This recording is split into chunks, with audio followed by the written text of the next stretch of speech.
tinggal takut orang kata dia wajib. Itu sunat muakkad, sunat yang sangat dituntut. Bahkan disebut oleh Nabi sendiri, afdhalus salati ba'dal maktubati as-salatu fi jawfil lail. Sebaik-baik solat selepas solat fardu ialah solat pada tengah malam, iaitu solat tahajud lah. Okey. Kemudian yang kedua adalah sunat ghairu muakkad, sunat yang tidak sunat dituntut tapi tidak sangat-sangat dituntut. Okey. Sunat-sunat lain lah. Contohnya azan sunat muakkad. Azan yang sangat dituntut. Okey. Jadi yang sunat-sunat biasa yang lain, itu yang biasa. Bermakna bahawa bukan tak suruh, tapi dia suruh, tapi tidak sangat-sangat dituntut. Okey, ini sunat. Tapi ada satu lagi yang sunat disebut sebagai sunat al-itba'. Sunat itba' ni boleh pahala juga. Sunat sebab ikut kebiasaan Nabi buat. Orang yang paling banyak ikut Nabi lah Ibnu Umar, anak saudara mana. Hatta Nabi pergi buang air, dia pun ikut juga macam tu. Satu masa dia berjalan satu kawasan bersama sahabat lain, masa Nabi dah wafat. Tiba-tiba dia menghilangkan diri, dia pergi sebalik kawasan Semok sikit. Okey, jadi orang tanya kenapa? Kerana aku dulu pernah semasa bersama dengan Nabi, jalan ni lah. Kemudian Nabi pergi untuk qada hajat ataupun untuk buang air, maka aku buat demikian. Sebab kuatnya sahabat dalam mengikut Nabi, itu juga boleh pahala. Okey, Nabi pakai pakaian yang baru contohnya. Okey, kalau masa raya, sunat. Sebab kebiasaan yang digalakkan, ditunjuk oleh Nabi sallallahu alaihi wasallam. Okey, cara makan, cara duduk, cara berjalan dan sebagainya lagi. Jadi boleh pahala. Sunat. Kalau tak sunat muakkad, tak ghairu muakkad, di sunat al-itba', sunat kerana ikut apa yang dah dilakukan oleh Nabi, semuanya boleh pahala. Okey. Jadi yang keduanya ialah perbuatan Nabi. Dan yang ketiganya ialah au takririn. Takrir ni ialah kita sebut approval. Okey, kelulusan daripada Nabi atau perakuan Nabi. Perakuan Nabi ada dua, sama ada Nabi kata ya ataupun tidak, ataupun Nabi diam saja. Diam dia. Dia tahu benda tu berlaku, Nabi diam, tak kata apa. Itu approve juga. Yang silent approval. Okey. Aduh. Sebab kalau tak betul, Nabi akan tegur. Itu sifatnya daripada Nabi. Okey. Jadi semua hadir walaupun diam. Contohnya yang diam ini, yang pernah anda sebut dahulu, iaitu bagaimana Khalid bin Al-Walid, dia sembelih dog bila berhenti dalam satu perjalanan. Okey, dia pergi tangkap dog, dia sembelih, dia nak makan.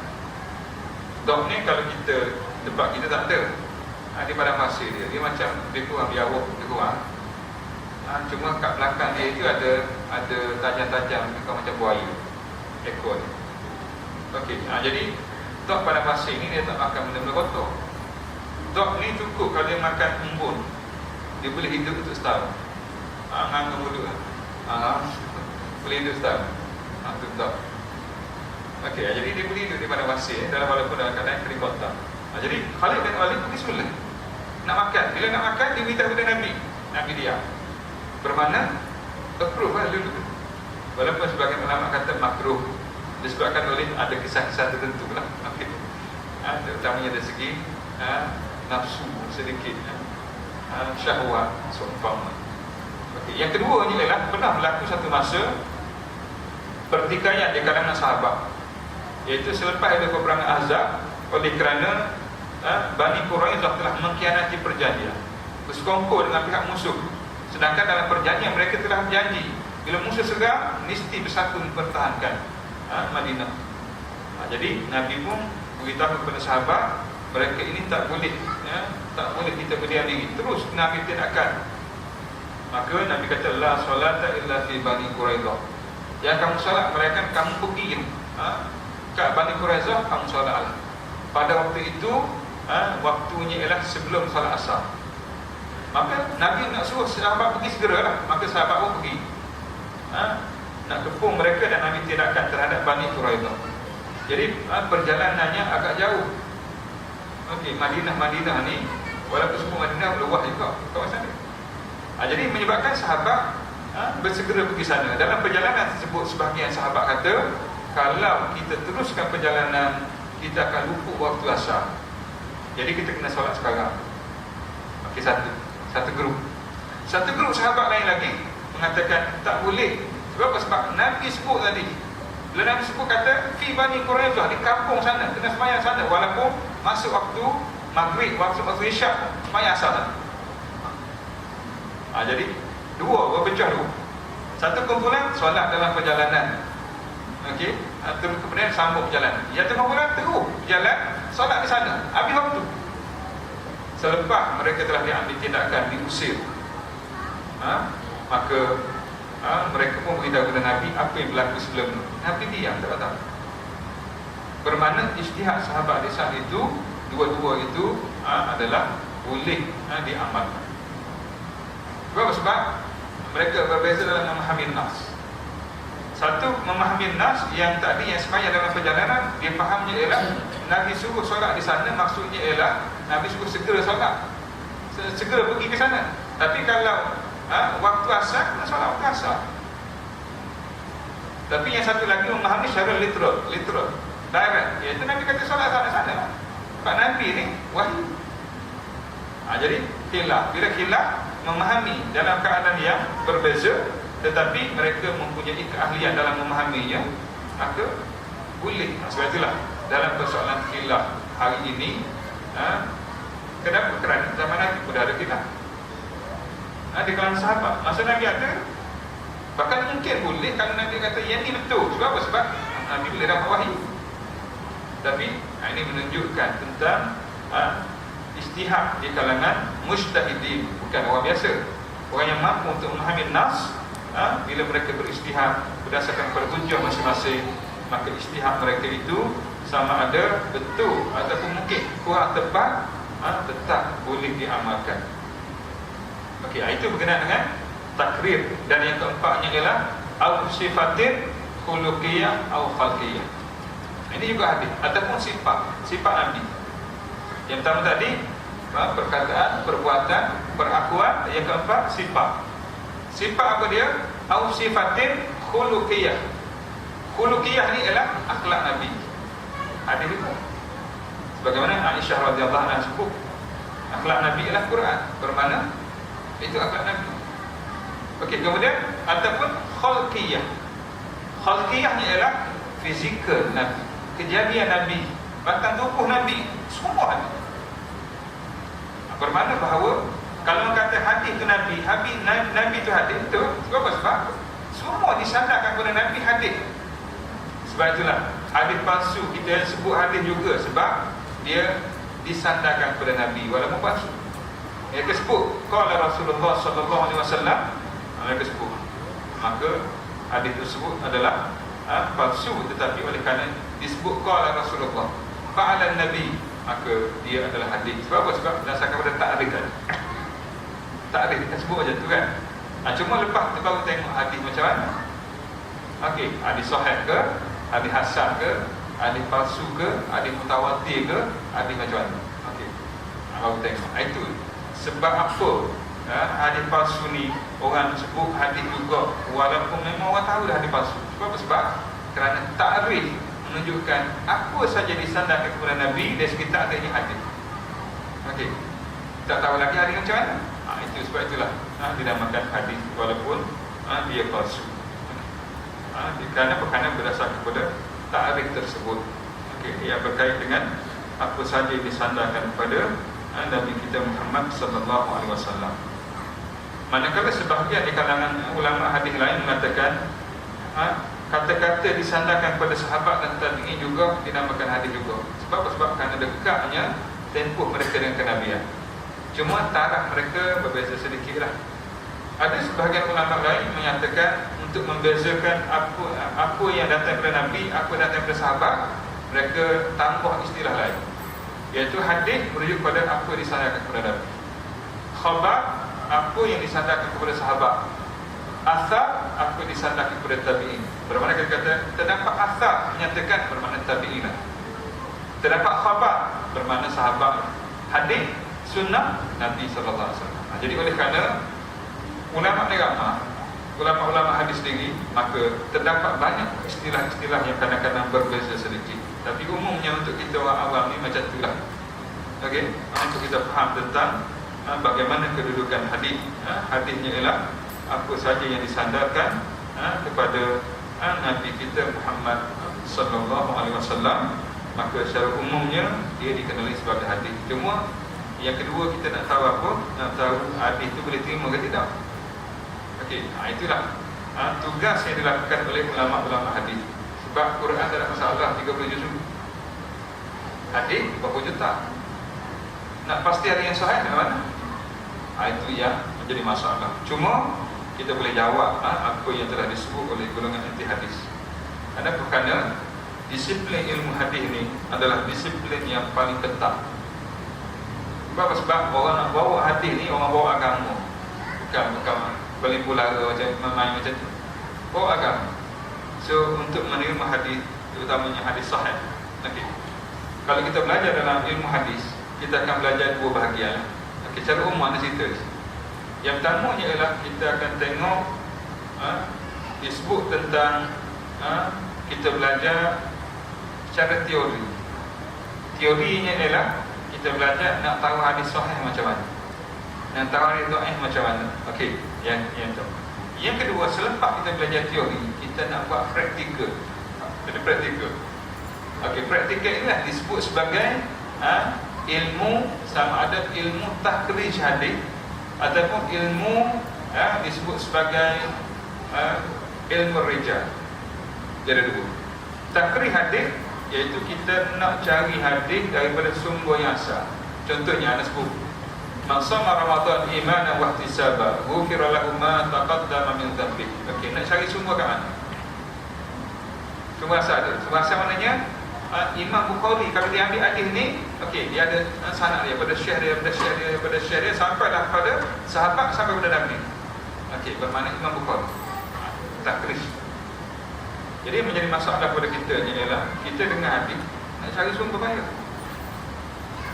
Quran tak apa, kita boleh ada biji Quran kita boleh belak. Okey, kalau tak tahu mana-mana boleh belak selah.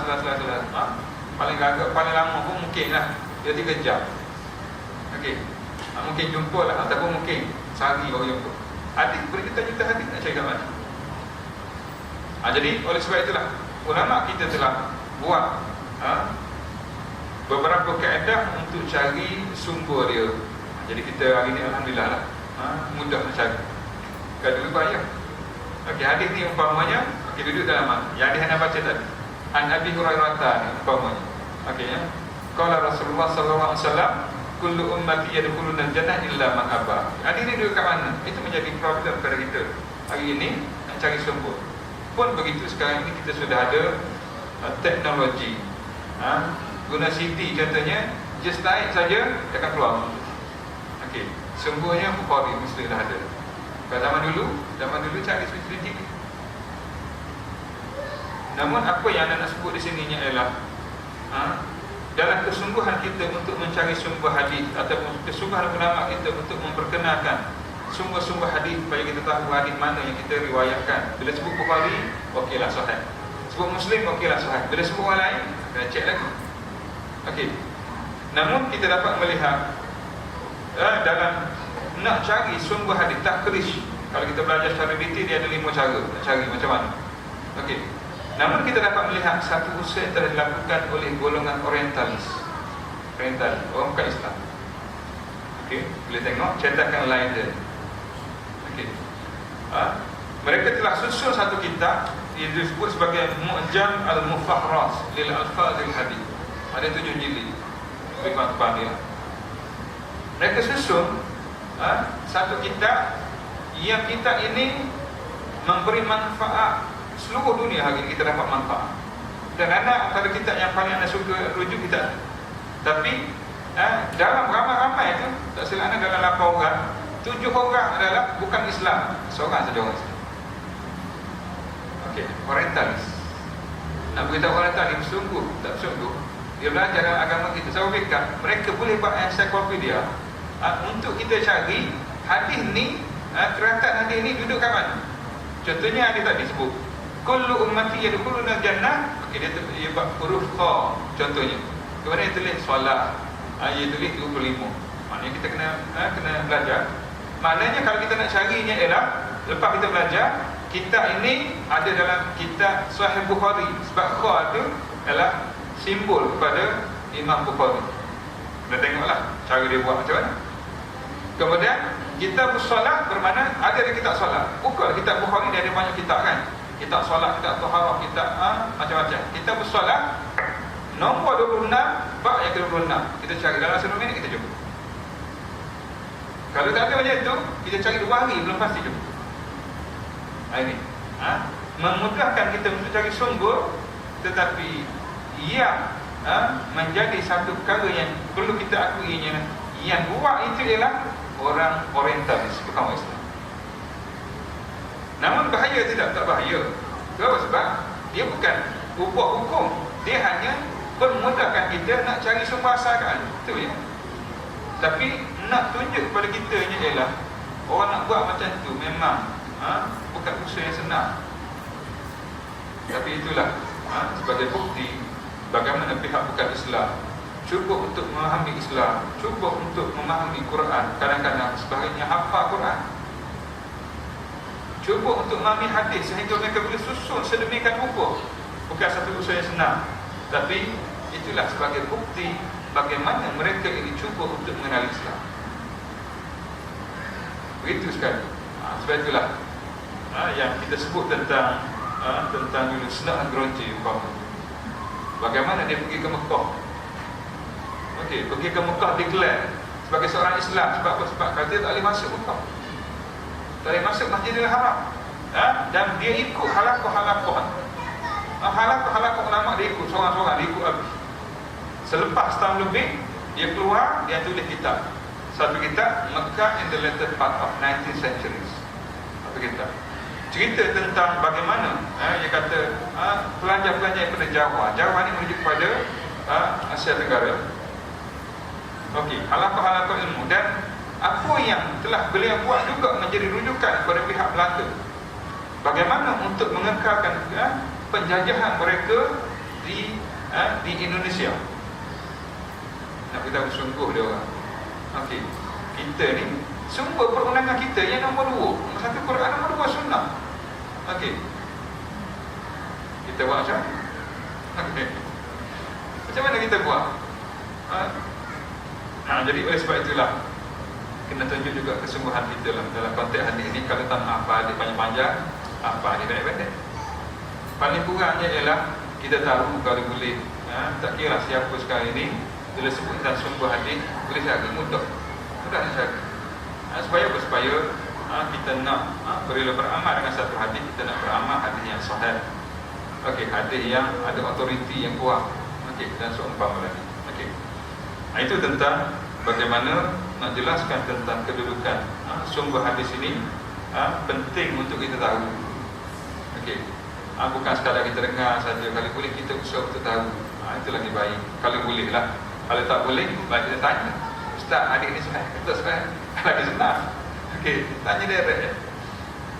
Okey, ataupun kita boleh cek supaya menjadi budaya kepada kita untuk kita bila nak beramal, kita beramal dengan hadis yang ada autoriti. Jadi hadis ada autoriti ialah hadis sahih, hadis hasan. Hadis dhaif boleh beramal, boleh. Okey. Boleh menurut jumhur ulama boleh beramal, tapi dia boleh beramal dalam bab fadail amal. Fadilah, nasihat-nasihat agama, kelebihan-kelebihan boleh. Tapi dalam bab hukum, kerana hadis ni saja tak boleh. Ini pandangan jumhur. Tapi kalau menurut pandangan Imam Ahmad Ibn Hanbal dan Imam Abu Dawud, boleh beramal kalau tak ada pandangan lain. Itu. Tapi pandangan jumhur mengatakan tak boleh, kena ada hadis sahih.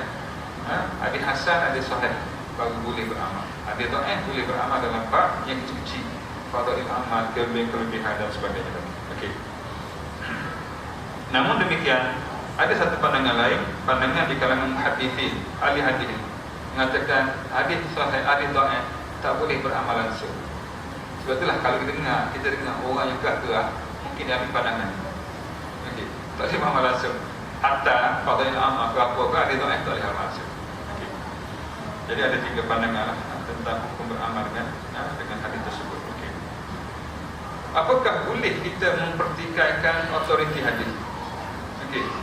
Jadi bila mempertikaikan hadis secara umumnya boleh bawa kepada syirik, kufur dari hadis. Tapi kalau mempertikaikan autoriti hadis, dia tidak membawa kepada syirik, terutamanya orang yang tahu. Contohnya dia tahu hadis ni kata bukan hadis sahih. Boleh mempertikaikan autoriti dia, kekuatan dia. Tapi tidak boleh mempertikaikan hadis secara umum. Okey. Jadi kadang-kadang yang menjadi isu di kalangan kita hari ini, kadang-kadang ada orang kata hadis ni ada dhaif. Okey. Hadis ni ada dhaif. Kenapa kita nak ambil? Jadi dia isunya macam ni. Ada setengah hadis dhaif menurut sanad ni hadis ni dhaif. Tapi menurut sanad yang lain yang sama juga sampai kepada Nabi hadis ni sahih. Secara umumnya hadis tersebut dikira sahih. Tapi kalau kita follow sanad one by one, mungkin ada yang sahih, mungkin ada yang dhaif. Sebab itulah kadang-kadang kata, okey, menurut Syekh Albani hadis ni dhaif sanad ni, tapi mungkin sanad lain hadis yang sama. Contohnya kita sebut hadis tadi. Okey. Kullu ummati yadkhuluna al-jannah. Okey. Ada riwayat Imam Bukhari. Hadis ni juga sahih. Tapi ada mungkin riwayat orang lain. Contohlah anak-anak ambil, katalah riwayat Sa'id bin Musayyab. Okey, dia ada riwayat dia. Tapi riwayat itu dhaif. Bermakna umumnya hadis ini dikatakan hadis sahih sebab terdapat hadis sahih yang meriwayatkannya, riwayat dia. Tapi kalau kita tengok one by one sanad dia, mungkin ada sanad yang dhaif. Itu maksudnya kadang-kadang bila di kalangan ulama dia sebut sanad ni dhaif, tapi bukan bermakna sepanjang masa hadis itu dhaif. Mungkin bila kita tengok sanad yang lain sahih, maka hukumnya kita boleh beramal dengan riwayat yang based on pada sanad yang sahih. Okey, itu tentang bila melibatkan perbahasan dan pertikaian, terutamanya di kalangan ulama tentang hukum akal dan sebagainya. Okey, jadi kita ni biasa dengar kan. Okey, tapi kadang-kadang berlaku kata tak boleh buat ni sebab dia dhaif. Okey, ataupun kadang-kadang menjadi problem pada orang yang menguraikan hukum dari segi dia ambil hadis ni, dia terus huraikan hukum. Jadi problem. Sebab bila dia ambil hadis ni, dia kata hadis ni dhaif. Okey, ataupun dia huraikan tentang hukum ni, mengatakan hukum ni macam ni. Kenapa? Dalilnya ada dalam hadis ni. Okey. Sedangkan bila kita tengok hukum yang berbeza, ada dalil dalam hadis yang lain pula. Itu menyebabkan kenapa Syekh ni kata ni tak boleh, haram. Kenapa yang Syekh lain pula kata boleh? Okey, sebab apa? Sebab dalil dia banyak. Yang ni kata haram sebab hadis ni. Okey, yang ni kata tak haram sebab dia base hujah pada hadis lain. Jadi sebab itulah bila nak belajar fiqh, Syekh nasihatkan jangan ambil satu hadis terus keluarkan hukum. Kalau naknya ialah kita ambil isunya, contohnya ialah batal ataupun tidak apabila bersentuhan lelaki perempuan. Okey, ukur semua hadisnya ada. Ada kata batal, ada kata tak batal. Okey, ukur faham. Kalau tidak, dia akan jadi problem. Sebagaimana hari ini. Hari ini kadang-kadang ada setengah dia menggunakan hadis, dia terus keluarkan hukum tanpa dia menjelaskan di sana ada pandangan-pandangan lain dalam hukum tersebut. Jadi itu yang setakat yang nak belajar dengan Syekh Hana, dia kata macam tu. Sebab kadang-kadang dia menjadi fitnah.